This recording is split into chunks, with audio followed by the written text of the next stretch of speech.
This video is a work of fiction. Any resemblance to real persons, living or dead, is coincidental.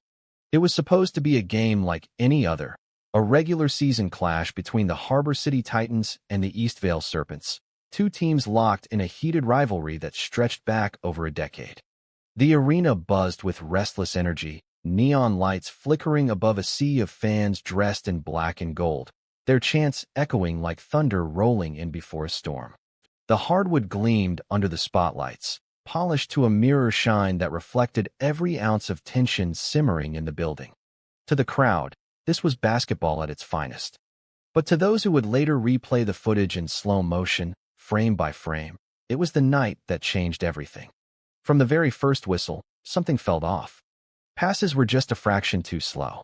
Shots clanged off the rim in ways that seemed unnatural. The referee's whistles cut through the air with eerie timing, stopping momentum, shifting possession, almost as if guided by an unseen script.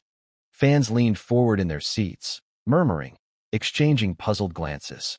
Commentators struggled to cover the awkward flow, filling silence with forced enthusiasm. But in the shadows of the stands, in the hush between chants, there was a growing unease, a sense that this wasn't just basketball, but something orchestrated, something staged. Midway through the second quarter, the energy collapsed entirely. A Serpents' fast break ended with their star guard, Kellen Rhodes, collapsing to the floor after the faintest of shoves. The whistle blew instantly, sending Titans forward Marcus Lyle to the bench with his third foul. The crowd roared in protest, but it wasn't the usual roar of rivalry. It was sharper, angrier, tinged with disbelief. People weren't just upset at a call. They were beginning to suspect they were watching something that wasn't real. On the sidelines, coaches gestured frantically, their voices hoarse as if fighting against forces larger than the game itself. By halftime, the scoreboard told one story, Serpents up by 10, but the body language told another. Players avoided eye contact, slumped on their benches as though carrying invisible weights. The Titans' locker room cameras, usually off-limits but briefly glimpsed through a broadcast error, caught a moment that sent shivers down the spines of those who later reviewed the tape. Marcus Lyle sitting alone, head in his hands, while his teammates whispered in a huddle that excluded him entirely. It wasn't just the game slipping away. Something deeper was unraveling. When the buzzer finally echoed through the arena to close the first half, there wasn't the usual explosion of cheers or music. There was a chilling quiet, a silence so heavy it pressed down on the seats and rafters alike. And in that silence, rumors began to sprout. Rumors that this game wasn't just badly officiated, but that it was being controlled, fixed, manipulated, or worse, set up to destroy someone's career before the night was over. The silence after the buzzer was more than just a pause in play. It was the sound of a storm gathering, one that would break before the final quarter. Behind the heavy steel doors of the Harbor City Titans locker room, the atmosphere was suffocating. The usual halftime rituals, the blaring music, the clatter of Gatorade bottles, the rapid-fire strategy talks, were nowhere to be found. Instead, the room felt like a courtroom in recess, players sitting stiffly on the benches, their jerseys clinging to sweat-soaked skin, their eyes darting from one another but never lingering for long.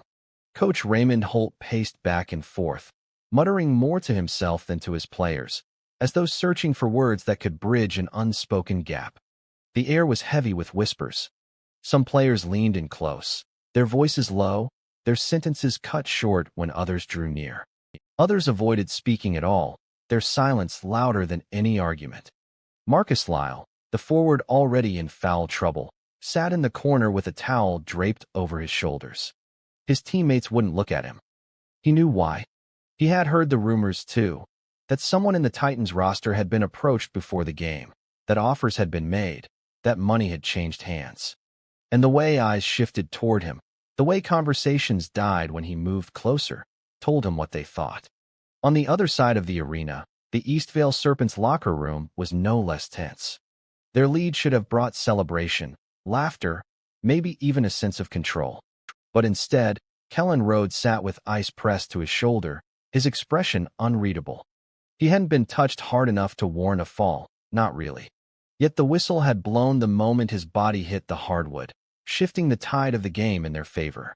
Some teammates congratulated him on drawing the foul, but others stayed quiet, glancing at each other as though they'd all just witnessed a performance rather than a play. The coaches spoke in code, their words laced with strange caution. "Stay disciplined," one said.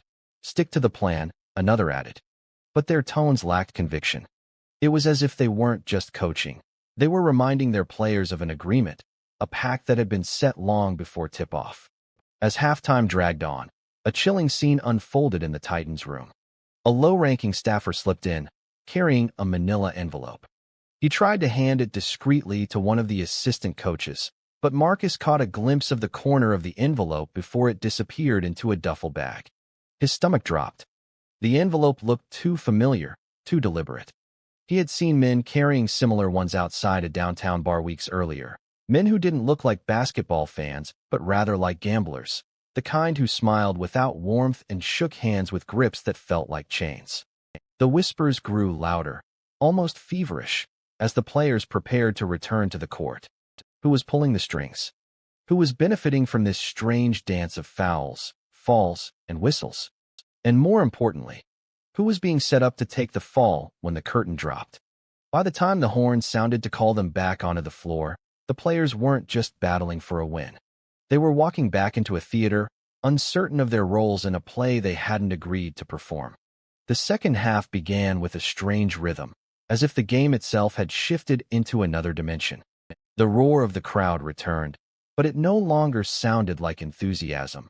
It was restless, fragmented, broken into pockets of outrage and suspicion.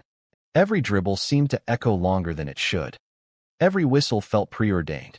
On the court, the Titans tried to regain footing, but each attempt was met with a counter that felt more like choreography than competition. Observers later claimed there were signals, subtle hand gestures exchanged between referees and certain players, pauses that stretched a beat too long before a whistle blew, glances toward the scorer's table that seemed to decide outcomes before they happened. Kellen Rhodes of the Serpents suddenly caught fire, hitting shot after shot, but with each basket his face grew more strained, as though he wasn't celebrating victory but fulfilling an obligation. Marcus Lyle, meanwhile, found himself entangled in foul calls that bordered on absurd. A brush of his fingertips on a jersey was enough to send him back to the bench, his protest drowned by jeers from the crowd. Yet beneath the surface, something more sinister was unfolding. Fans seated close to the court noticed men in dark suits positioned near the tunnel exits, their eyes fixed not on the game, but on specific players. They didn't clap, didn't cheer, didn't flinch when the action escalated. They simply watched, their expressions stone-carved, their presence impossible to ignore. Those who dared glance too long swore they saw one of the men tap the side of his watch, a silent countdown to something unseen. By the fourth quarter, the tension was unbearable. The Titans clawed back, narrowing the Serpents' lead to just 3 points. The energy in the building surged, the kind of raw electricity that usually defines great basketball moments. But this surge felt different. It felt dangerous, like a fuse racing toward an explosion. Marcus, desperate to prove himself, drove hard to the basket, finishing with a thunderous dunk that sent the arena into chaos.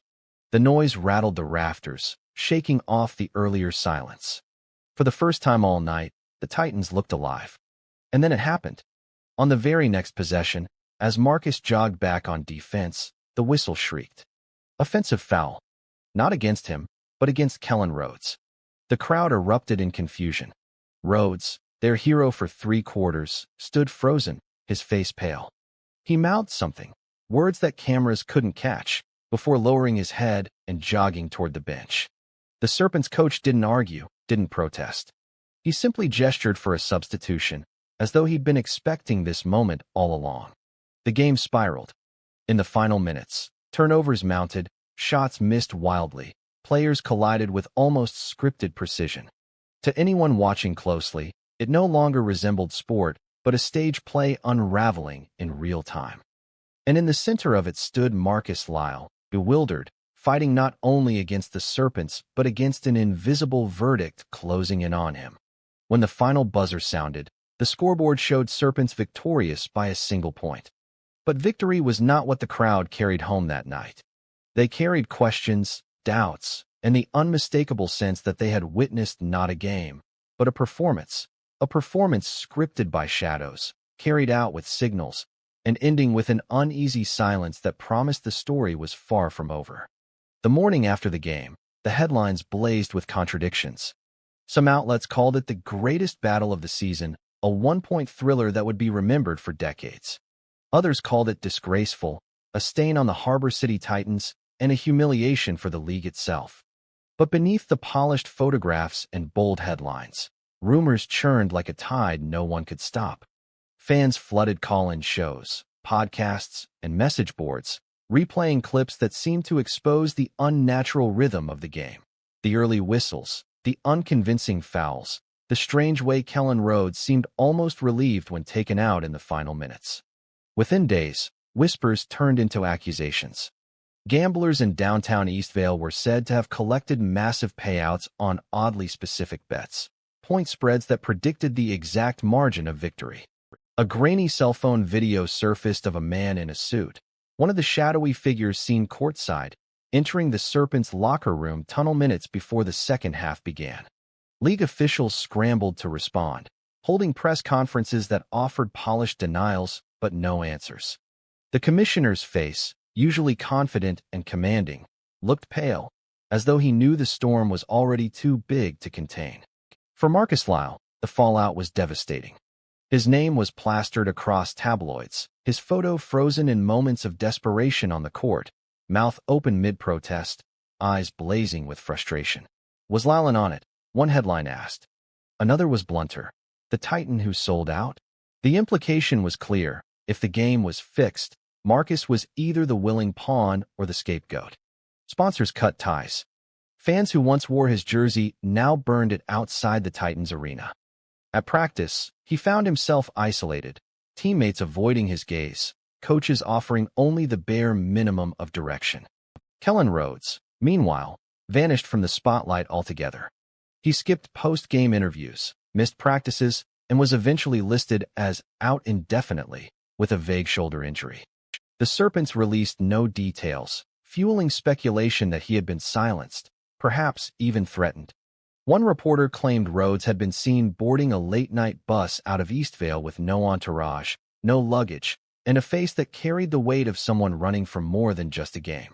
The league launched an investigation, but the more they dug, the murkier the picture became. Referees' bank accounts showed unusual deposits, but none that could be directly tied to the match. Coaches' communications were scoured, revealing odd patterns of late-night calls to untraceable numbers. And then there were the envelopes. Photographs emerged of staffers carrying them into locker rooms, though their contents were never proven. Each revelation added fuel to the fire, but no proof strong enough to pin down. The Titans' season collapsed under the weight of suspicion. Every game they played afterward was met with chants of fix, echoing from the stands. Fans no longer trusted what they were watching. The league itself teetered on the brink of losing credibility.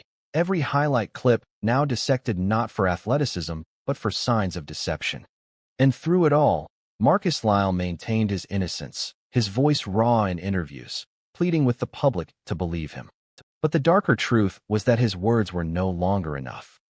The whispers had grown into a narrative, and the narrative had already chosen its villain. Yet as the weeks dragged on, a final twist began to surface.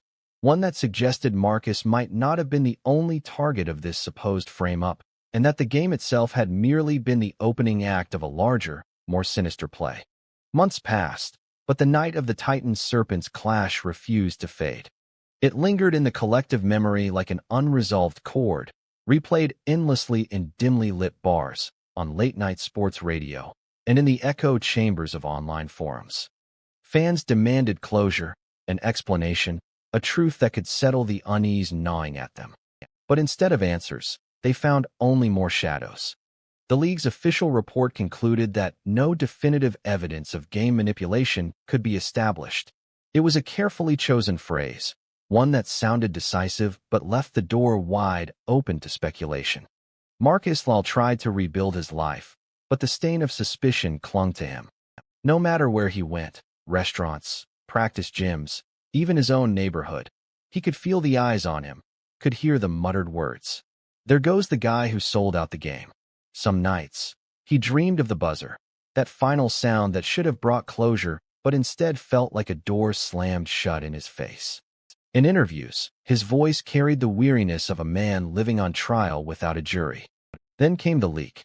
An anonymous package was sent to a local journalist, a USB drive filled with grainy surveillance footage from inside the arena tunnels.